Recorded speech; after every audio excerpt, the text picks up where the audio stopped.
Bismillahirrahmanirrahim. Assalamualaikum warahmatullahi wabarakatuh. Innal hamdalillah nahmaduhu wa nasta'inuhu wa nastaghfiruh wa na'udzu billahi min shururi anfusina wa min sayyiati a'malina.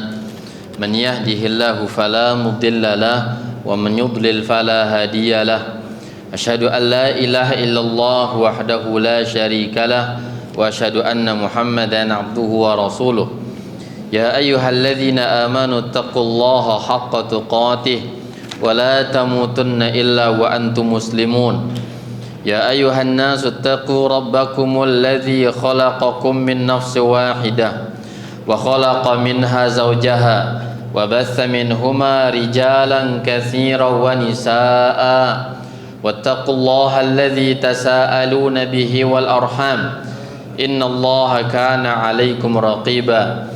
Ya ayyuhalladzina amanu taqullaha wa qulu qawlan sadida yuslih lakum a'malakum wa yaghfir lakum dhunubakum wa may yuti'illaha wa rasulahu faqad faza fawzan 'azima. Amma ba'du. Allahumma shalli ala nabiyyina Muhammadin wa ala alihi wa sahbihi ajma'in. Allahumma 'allimna ma yanfa'una wanfa'na bima 'allamtana. Allahumma shrah li sadri wa yassir li amri wahlul 'uqdatam min lisani yafqahu qawli. Summa amma ba'du. Ikhwani wa akhwati fid din rahimani wa rahimakumullah. Kita bersyukur kepada Allah Azza wa Jalla atas segala limpahan rahmat dan karunia yang Allah berikan, sehingga pada kesempatan malam hari ini kita bisa bermajelis ilmu, berkumpul untuk membaca ayat-ayat Al-Quran dan hadis-hadis Nabi Sallallahu Alaihi Wasallam untuk menambah ilmu, menimba ilmu, menambah ilmu dan wawasan, serta kita beribadah kepada Allah Subhanahu Wa Taala lewat jalan tersebut. Semoga Allah mudahkan kita menjadi hamba-hamba yang taat kepada Allah, menjadi hamba yang terpelajar, hamba yang berilmu dan bisa beramal dengan ilmu yang kita dapat. Kemudian salawat serta salam semoga selalu tercurahkan kepada junjungan kita Nabi besar Muhammadin sallallahu alaihi wasallam, kepada keluarga beliau, para sahabatnya, serta orang-orang yang senantiasa mempelajari dan beramal dengan ajaran Islam sampai akhir zaman. Ikhwani wa akhwati fid din rahimani wa rahimakumullah. Mengangkat tema buah akhlak, buah dari akhlak mulia atau akhlak yang tercela. Saya ambil dari kitab fikih akhlak, ya. Saya ambil dari kitab fikih akhlak karangan Asy-Syaikh Al-Imam Abu Abdullah Mustafa Al-Adawi hafizahullahu taala. Ikhwani wa akhwati fid din rahimani wa rahimakumullah. Bukan hal yang samar lagi bagi kita semua tentang pentingnya akhlak, ya, di dalam kehidupan kita. Bahkan sebagai muslim, ya, akhlak adalah sesuatu yang nampak, yang dinilai oleh setiap manusia, ya, karena terkadang masalah iman dan Islam itu hal yang sifatnya, terutama iman, ya, tersembunyi dia. Di batin, iman itu batin. Sedangkan Islam itu dia terkait amal zahir dari rukun-rukun daripada agama kita itu. Sedangkan akhlak itu adalah sesuatu yang terlihat oleh manusia setiap waktunya. Oleh karena itu, perilaku yang namanya akhlak itu, akhlak dikatakan akhlak karena dia sebuah sifat yang lahiriah, yang zahir, yang selalu nampak, dinilai, diperhatikan oleh manusia. Maka akan terlihat akhlak manusia itu dalam wujud nyata, perilaku, interaksi dia dengan manusia, dengan alam, dengan lingkungan, bahkan dengan hewan-hewan akan terlihat akhlak, ya, bagi manusia tersebut. Dan Islam menjunjung tinggi akhlak. Islam sangat menjunjung tinggi nilai akhlak, ya, yang kita selalu mengajak dan kita menilai manusia akhlaknya begini, akhlaknya begitu dan seterusnya itu. Maka dalam hal ini ya sedikitnya ada 3 golongan manusia ketika berakhlak ya, atau dikaitkan agama dengan akhlak ini minimal atau sedikitnya ada 3 golongan manusia. Yang pertama, ada manusia yang dia beragama, beriman ya, kaitan dengan menjalankan ibadah, dia rutin, dia istiqamah di atas jalan itu. Namun interaksi dengan manusia kurang ya, iman, hubungan dengan Allah bagus ya, dia beriman kepada Allah, rukun iman dia fahami, rukun Islam pun dia jalankan sebagai rukun ya. Namun dengan manusia dia kurang berakhlak, ini juga kurang bagus. Golongan pertama kurang bagus, dia berusaha mendalami agama Islam ya, imannya, Islamnya, kemudian ditinjau dari pembagian akidahnya, ibadahnya, dia berusaha mewujudkan itu semuanya. Namun akhlak dengan manusia kurang, akhlak dengan pasangan hidupnya kurang, dengan tetangganya kurang, orang yang lebih tua daripada dia kurang, bahkan orang yang lebih muda dari dia pun kurang. Ini kurang bagus. Ada golongan yang kedua, dia hari-hari selalu mengedepankan akhlak ya, akhlak dengan manusia. Dia di kantor taat kepada aturan, di lingkungan dia sering nongkrong, ngobrol, sapa dengan orang-orang yang ada ya, dengan keluarganya dia sangat loyal memberikan apa yang mereka butuhkan, bahkan dengan manusia dia berbagi dan seterusnya. Tapi orang jenis yang kedua ini ya, jenis ini terkadang atau ada golongan ini, namun dia tidak sholat ya, istrinya juga tidak berjilbab, dia bekerja tempat-tempat yang haram ya, dan seterusnya. Ini juga kurang bagus. Bahkan kelompok kedua ini lebih rendah, lebih buruk daripada kelompok pertama.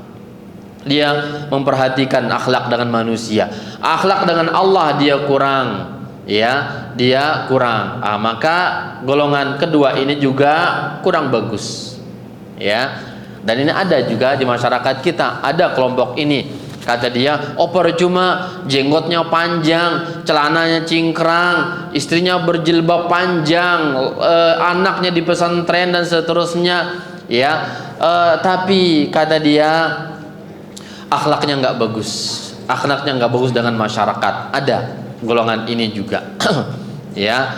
Atau sebaliknya ya, yang beriman bagus, akhlaknya tidak bagus, tadi pun sama membalasnya. Kata dia nggak penting ya, nggak peduli dengan manusia, mau ngomong apapun mereka ya, saya sapa nggak sapa urusan saya, yang penting saya menjaga iman saya, yang penting saya beribadah kepada Allah, karena ya ini hal terpenting bagi saya, ini kata orang ini ya.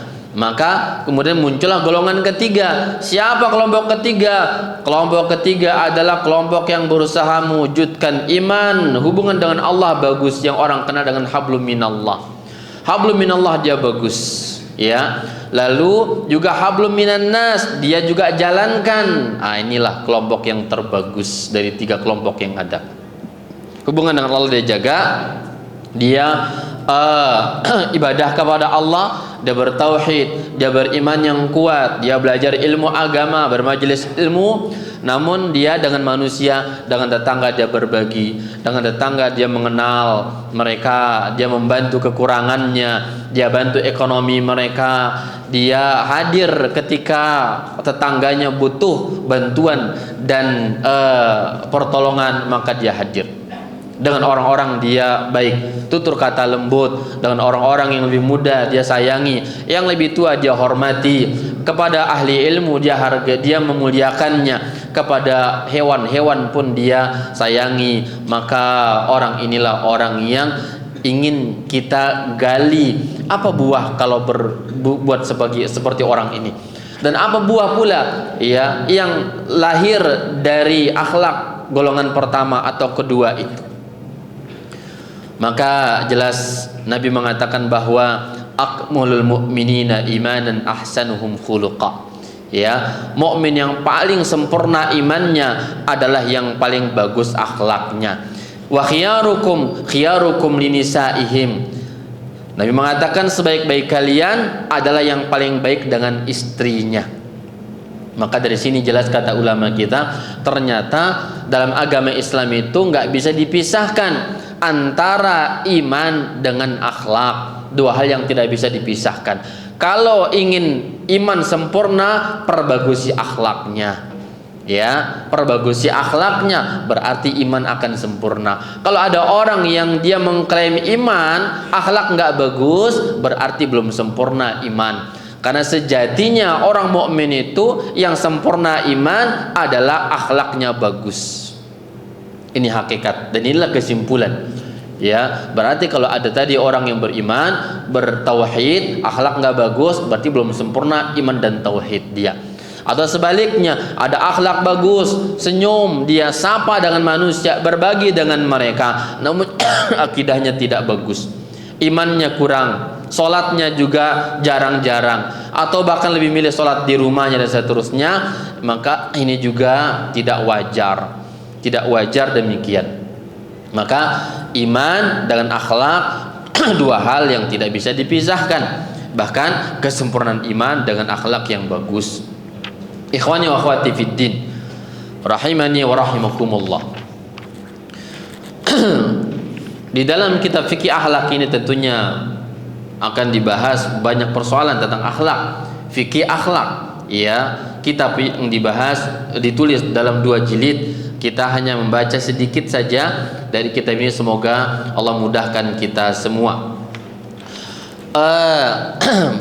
Akhlak ini, ya, saking pentingnya kata ulama kita. Sebelum kita masuk kepada buah akhlak tersebut, ya, terlihat akhlak ini di dalam, bahkan dalam ibadah, di dalam ritual ibadah pun Nabi SAW selalu kaitkan dengan akhlak ibadah.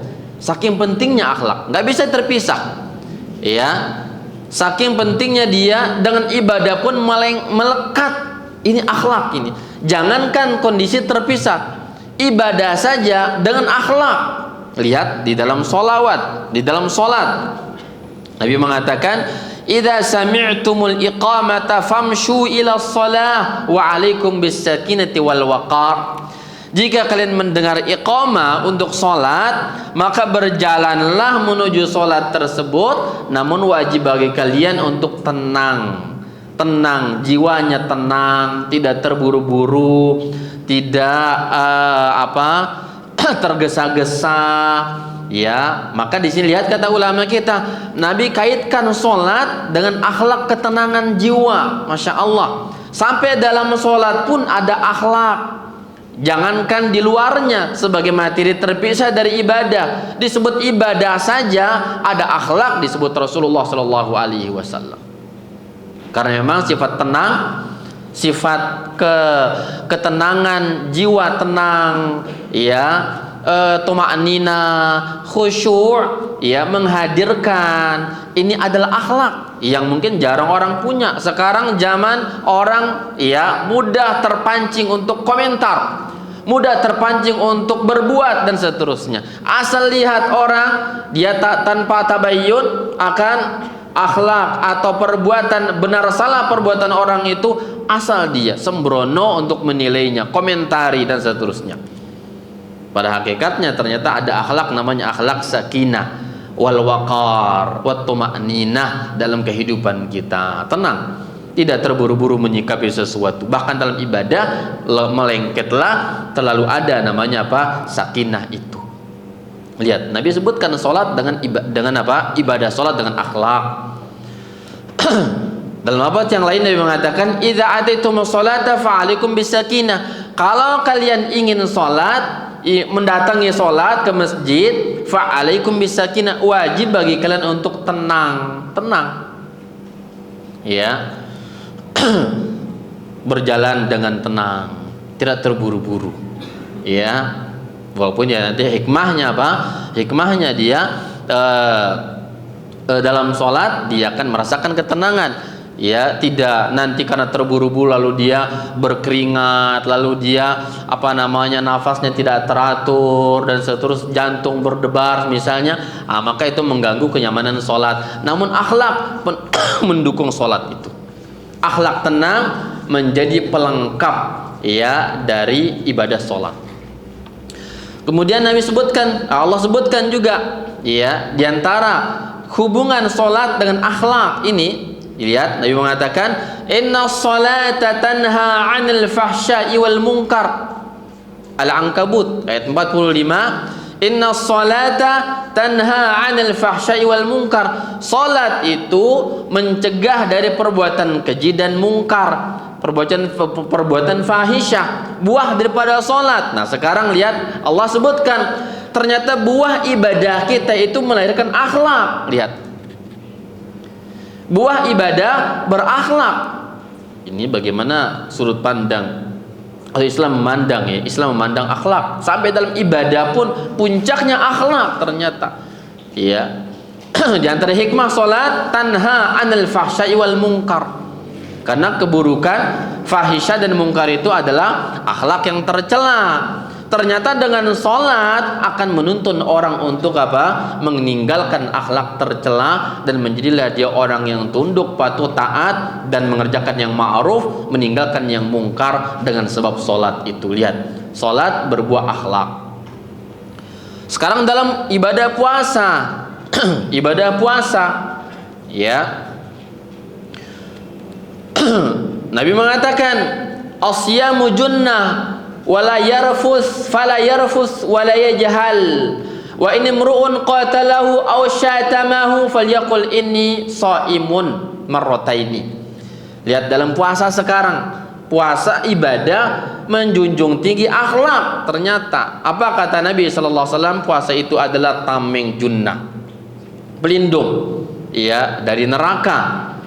Untuk menjaga puasa dan mendapatkan perlindungan, benar-benar terwujud makna junnah dalam puasa, fala yarfus, janganlah dia berkata yang rafas, yang ungkapan-ungkapan yang berbau pornografi dan semisal itu. Wala yajhal, jangan bermaksiat kepada Allah. Wa in imru'un qatala, jika ada orang yang ingin memerangi dia, ya, aw syatamahu, mencela dia, ya, apa kata Nabi? Falyaqul inni shaim, aku puasa. Nabi suruh mengulang 2 kali, inni shaim, inni shaim. Ya, karena dia puasa harus dijaga. Lihat di sini juga hadis Nabi mengatakan puasa akan melahirkan akhlak. Jangan balas dendam kepada manusia. Jangan pula kalau dia mencela, jangan balas dengan celaan. Ya, cukup diam, sabar, katakan saya sedang puasa, saya nggak ingin puasa saya terganggu. Maka lihat, ibadah puasa melahirkan akhlak. Sampai-sampai dalam ibadah pun melekat akhlak itu selalu ada. Nabi juga mengatakan dalam kaitan dengan puasa, man lam yada' qawla zur wal 'amala bihi wal jahla falaysa lillahi hajatun fi an yada'a ta'amahu wa syarabahu. Siapa yang dia puasa lalu tetap berkata yang zur, dusta, ya, kemudian bermaksiat, maka Allah nggak butuh dia meninggalkan makan minumnya. Nggak ada manfaat lagi dia lapar, dia haus, nggak ada manfaat kalau sudah berakhlak tercela dalam puasa. Lihat, ya, Nabi kaitkan lagi kesempurnaan puasa dengan akhlak yang mulia. Ini agama kita. Ya, orang kadang pisahkan itu. Puasa-puasa tahan lapar dan haus dahaga, tapi dia di situ dia menggibah, di situ dia berkomentar negatif, di situ dia mencela dan seterusnya itu. Ini puasa dan akhlak. Ya. Dalam haji pun sama. Allah sebutkan, "Faman farada fihinnal hajja fala rafatha wala fusuqa wala jidala fil hajj." Orang yang sudah atau menjalankan kewajiban puasa, fala rafas, nggak boleh berkata yang rafas tadi, ya, ungkapan-ungkapan yang berbau pornografi dan semisalnya. Wala fusuk, tidak ada maksiat. Wala jidal, tidak pula ada debat kusir, perdebatan dalam menjalankan ritual ibadah haji itu. Lihat, haji ya tidak lepas dari akhlak. Dalam zakat juga Allah sebutkan, khudz min amwalihim shadaqatan tutahhiruhum wa tuzakkihim biha.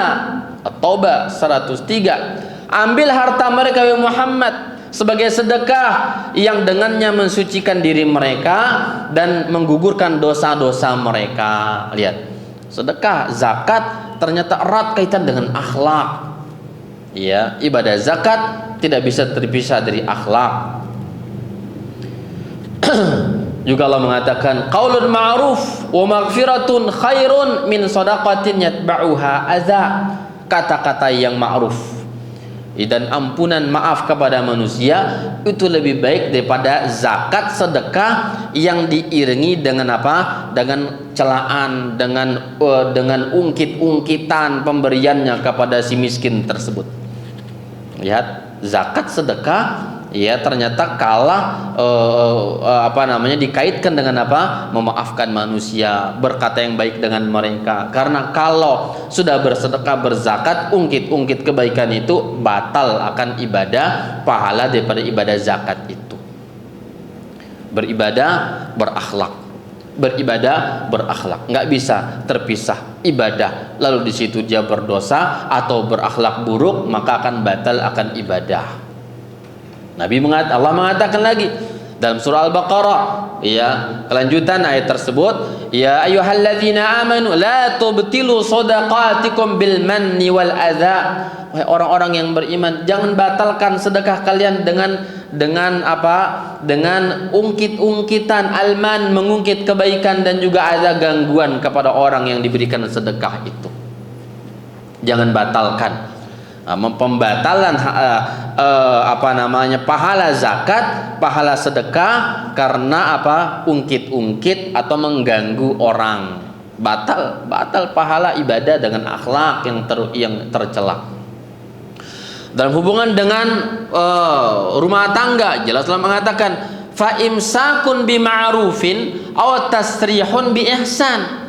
Ya, jika ada problem dalam rumah tangga, fa imsak, kalian menahan, mempertahankan rumah tangga dengan cara ma'ruf, aw tasrihun bi ihsan, atau menceraikan dengan cara lebih baik, bi ihsan, dengan cara baik juga.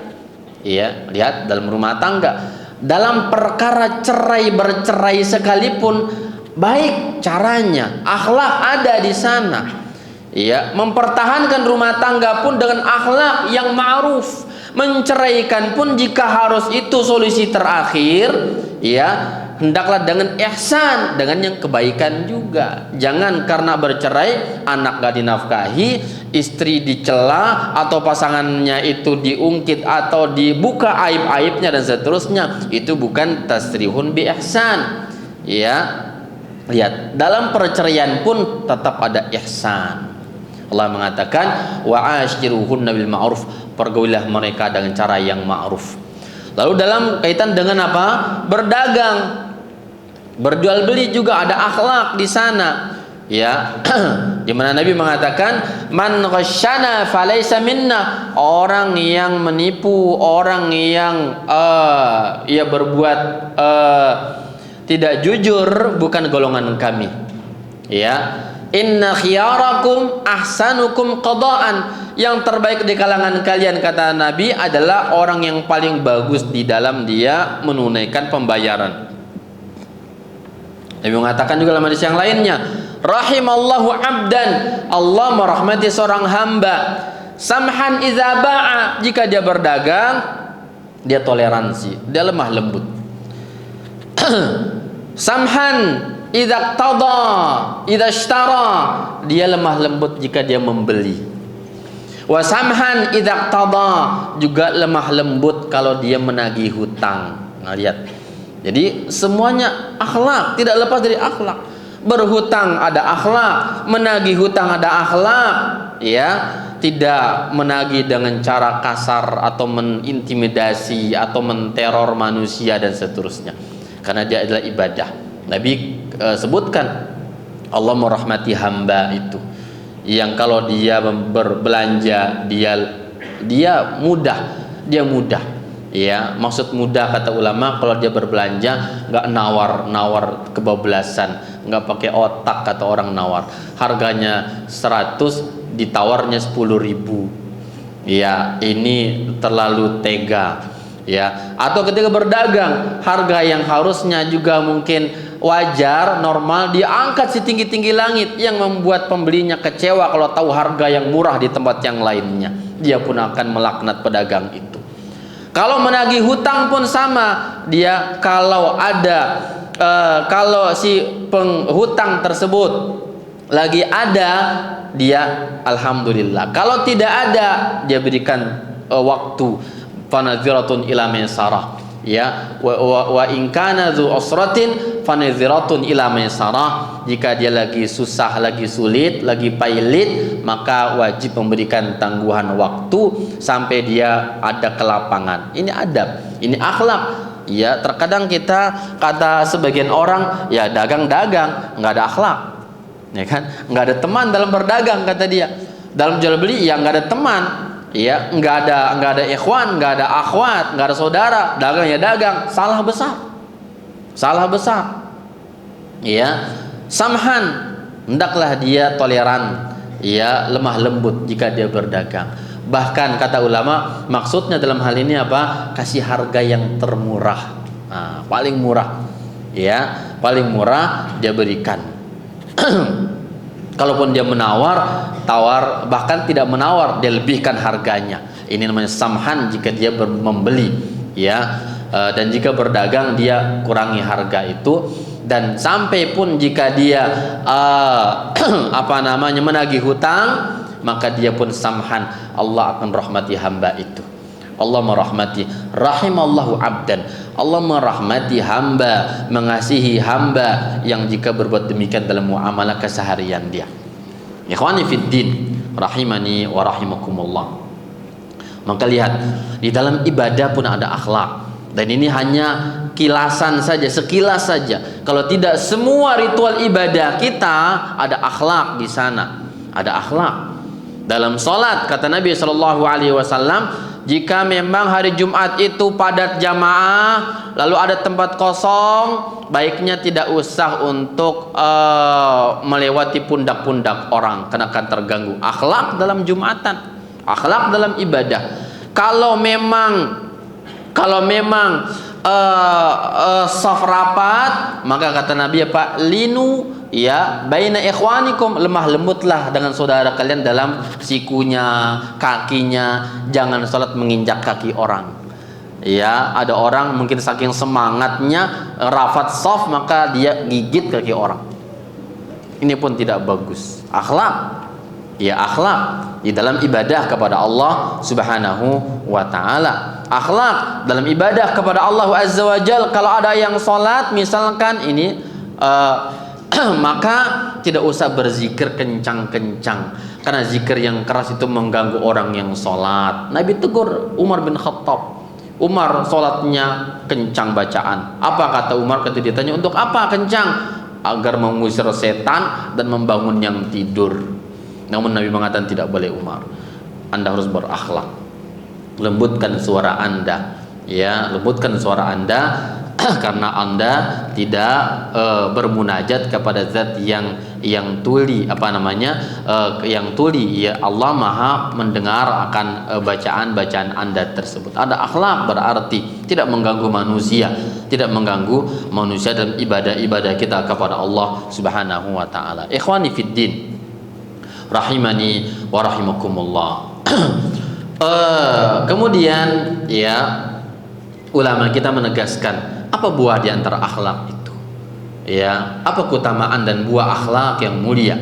Kata mereka yang pertama, al akhlaqul hasanatu min asbabi dukhulil jannah. Akhlak yang baik yang termasuk satu di antara sebab-sebab masuk surga. Sebab masuk surga. Berakhlak mulia. Namun tentunya diingat di sini apa? Tidak berarti ketika orang berbicara akhlak itu lalu dia terpikir oh berarti nggak usah sholat, nggak usah belajar, nggak usah apa-apa, yang penting berakhlak. Salah besar. Karena yang maksudkan di sini adalah orang jenis ketiga tadi, Ya, orang jenis ketiga siapa itu? Orang yang dia beriman, beribadah, juga berakhlak. Nah, ini buahnya sekarang. Jangan berpikir yang penting akhlak, ya saya nggak ke masjid kan urusan saya dan seterusnya. Bukan, itu salah besar. Yang dimaksudkan di sini, ya, dia ibadah kepada Allah, hablum minallah bagus, hablum minannas juga bagus. Maka dia menjadi sebab masuk ke dalam surga. Mana dalilnya? Nabi mengatakan, "Ana za'imun bi baitin fi rabadil jannah liman tarakal mirah wa in kana muhiqqa." Aku menjamin rumah di surga, ya, bagi orang yang meninggalkan debat kusir, walaupun dia benar. Dia benar, namun dia tidak usah berdebat, menjaga persaudaraan. Wa baitin fi wasatil jannah liman tarakal kadzib. Ya, dan rumah di tengah surga bagi orang yang meninggalkan dusta. Wa in kana mazihan, walaupun dia canda. Nah, ini maka nggak boleh dusta, niatnya canda, buat cerita bohong nggak boleh, walaupun niat canda. Ya. Wa baitin fi a'lal jannah liman hasuna khuluquh. Nah, kata Nabi, dan aku jamin rumah di puncak tertinggi surga bagi orang yang bagus akhlaknya. Nabi sebutkan 3 orang di sini. Nabi jamin rumah, ya, di surga berarti Nabi bangunkan rumah, Allah kasih rumah, ya. Di bawah surga ada rumah bagi orang yang meninggalkan debat walaupun dia benar. Di tengah surga akan ada rumah bagi orang yang meninggalkan dusta walaupun dia bercanda. Yang ketiga, rumah bagi orang yang tempat tertinggi surga bagi orang yang akhlaknya bagus. Nabi jamin itu, ya, akhlak mulia. Masya Allah. Kemudian juga Nabi ditanya, su'ila Rasulullah sallallahu alaihi wasallam an aktsari ma yudkhilun nasal jannah. Nabi ditanya tentang apa amalan yang banyak membuat orang masuk ke dalam surga. Kata Nabi, taqwallahi wa husnul khuluq, bertakwa kepada Allah dan akhlak mulia. Yang kedua, buah akhlak mulia yaitu akan mendatangkan cinta Allah kepada hamba. Allah cinta kepada hamba yang berakhlak, bukan hanya manusia senang. Ternyata Allah lebih dulu cinta kepada hamba tersebut, ya, dicintai oleh khalayak jika akhlaknya bagus. Kata Nabi sallallahu alaihi wasallam, ketika Allah berfirman, wa anfiqu fi sabilillah wa la tulqu bi aydikum ila tahlukah wa ahsinu innallaha yuhibbul muhsinin. Ya, Allah mencintai hamba yang akhlaknya bagus. Allah akan mengatakan dalam Al-Baqarah 195, berinfaklah di jalan Allah. Dan jangan kalian mengantarkan diri kalian kepada kebinasaan, dan berbuat ihsanlah, berakhlaklah, karena Allah cinta kepada orang yang berakhlak baik, berbuat kebaikan itu. Allah mencintai, ya, ke hamba yang baik akhlaknya. Cinta Allah datang kepada hamba tersebut. Nabi ditanya, faman ahabu ibadillahi ilallah ya Rasulullah sallallahu alaihi wasallam, siapakah hamba yang paling dicintai Allah? Nabi mengatakan, ahsanuhum khuluqa, yang paling bagus akhlaknya, yang paling bagus akhlaknya. Jadi apa buah akhlak tadi? Yang kedua, mendatangkan cinta Allah. Yang ketiga, akhlak yang baik, ya, menjadi sebab mendatangkan cinta Rasulullah sallallahu alaihi wasallam. Nabi mengatakan, inna min ahabbikum ilayya wa aqrabikum minni majlisan yaumal qiyamati ahasinakum akhlaqa. Ahasinakum akhlaqa. Orang yang paling aku cintai dan paling dekat majelisnya denganku nanti di hari kiamat adalah orang yang paling bagus akhlaknya. Ya. Maka siapa yang tidak mau bersama Rasulullah sallallahu alaihi wasallam? Dan siapa pula yang tidak ingin masuk surga? Siapa yang tidak ingin dicintai Allah Subhanahu wa taala? Kita di dunia saja berusaha mencari cinta manusia dengan berbagai cara yang kita bisa lakukan, cari cinta manusia dengan sekalipun dengan cara apa? Taat yang berlebihan kepada mereka, kita cari cinta orang itu, ya, rebut hatinya dan seterusnya. Maka seharusnya cinta kepada Allah lebih kita buruh, ya, cari bagaimana Allah cinta kepada kita. Maka akhlak mulia jawabannya. Berakhlaklah mulia akan mendatangkan cinta Allah Subhanahu wa taala dan cinta Rasulullah sallallahu alaihi wasallam. Kemudian juga di antara buahnya makarimul akhlak asqal syai'in fil mizan yaumil qiyamah. Kata ulama, akhlak yang mulia adalah amalan terberat yang memperberat timbangan kebaikan di hari kiamat. Akhlak. Nabi mengatakan, "Ma min syai'in asqalu fil mizan min husnil khuluq." Tidak ada sesuatu apapun yang paling berat di timbangan amal kelak melainkan akhlak mulia.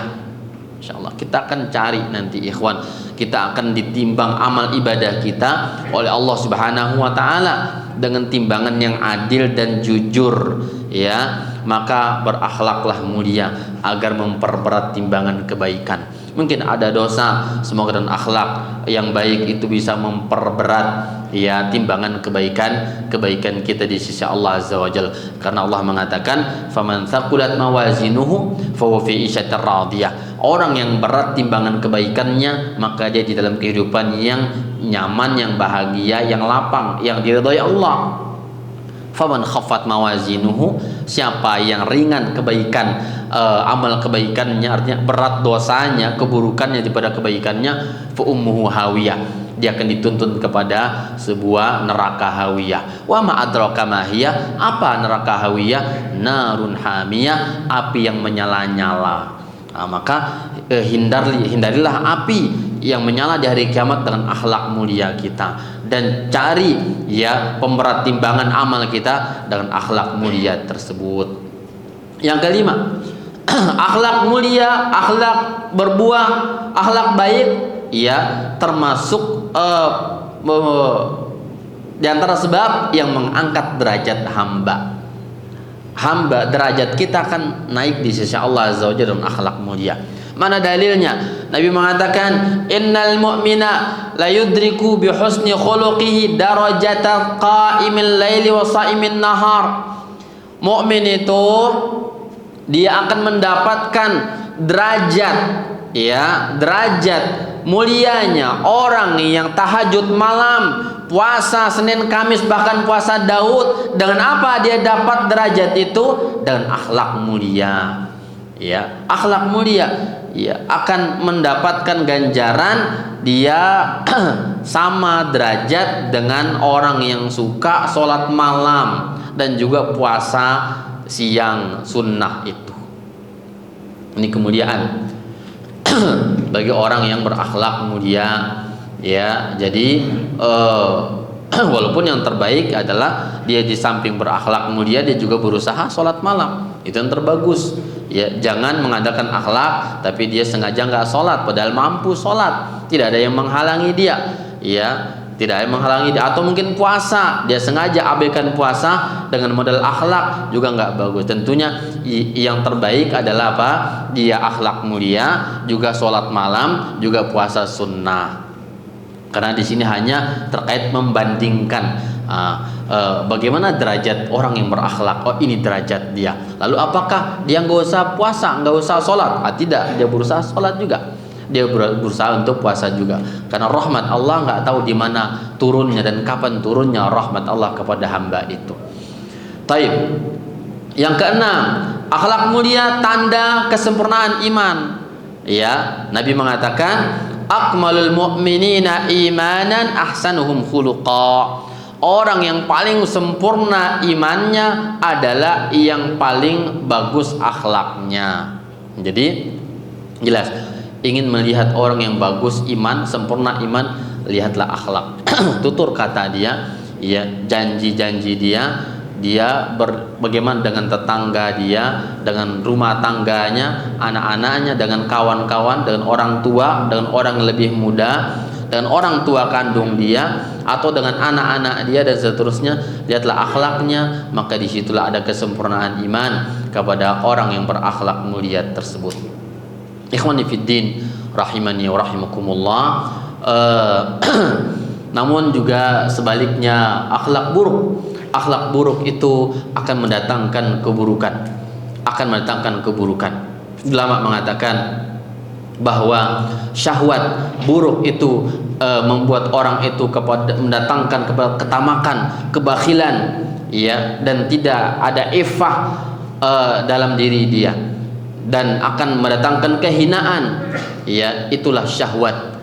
Syahwat yang haram, ya, ketamakan akan melahirkan apa? Serakah, bakhil juga ia, dan tidak menjaga harga dirinya, dan juga hina di hadapan manusia dan rendah. Itulah akhlak buruk buahnya. Ghadab, marah, apa yang dihasilkan oleh akhlak marah? Dia akan melahirkan sifat sombong, karena orang marah dia sombong, dia merasa lebih kuat maka dia marah. Ya, hasad, dia iri, hasad, udwan, dan juga kebencian, ya, perpecahan. Inilah akhlak marah yang dihasilkan oleh akhlak marah tersebut. Dan banyak lagi hal-hal lain yang disebutkan para ulama kita ketika Nabi mengatakan la taghdab, jangan marah, jangan jadi pemarah. Faraddada miraran, Nabi ulang, ditanya lagi, maka Nabi tetap berwasiat jangan marah, jangan marah, karena hal itu akan mendatangkan banyak, ya, persoalan keburukan dalam kehidupan hamba tersebut. Ini tuh diantara buah buruknya, dan banyak nyata kita lihat. Bahkan dampak daripada akhlak buruk itu bisa nyawa melayang, putusnya kekerabatan, ya, terjadi kehancuran dalam rumah tangga, dan perpecahan di masyarakat, bahkan tumpah darah terjadi karena akhlak buruk. Namun dengan kesabaran, dengan sakinah tadi, dengan ketenangan, akan menghasilkan akhlak mulia dan akan berbuah kebaikan dalam dunia, bahkan dalam akhirat di sisi Allah Subhanahu wa taala. Baik, ini yang dapat kita sampaikan, wallahu taala alam bisawab. Jika ada soal, satu atau dua soal.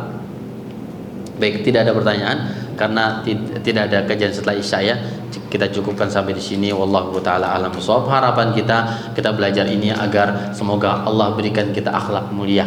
Jadikan kita sebagai hamba yang berakhlak mulia, lembut dalam tutur kata, karena Nabi mengatakan maka narifku fi syai'in illa zana. Tidaklah kelembutan itu ada pada diri seseorang kecuali akan menjadikan indah, ya, kehidupan orang tersebut, dan tidak ada dicabut kelembutan itu kecuali akan mendatangkan keburukan dan kerusakan bagi hamba itu. Maka semoga Allah mudahkan kita menjadi hamba-hamba yang berakhlak, beriman, dan juga berakhlak mulia. Hablum minallah bagus, hablum minan nas juga bagus, dan semoga Allah berikan kita ganjaran surga dengan kita belajar dan juga dengan berakhlak mulia. Wallahu taala alam bisawab. Subhanaka wa bihamdika asyhadu an la ilaha illa anta astaghfiruka wa atubu ilaik. Wa sallallahu ala nabiyyina Muhammadin wa ala alihi washabbihi ajma'in. Wassalamu alaikum warahmatullahi wabarakatuh.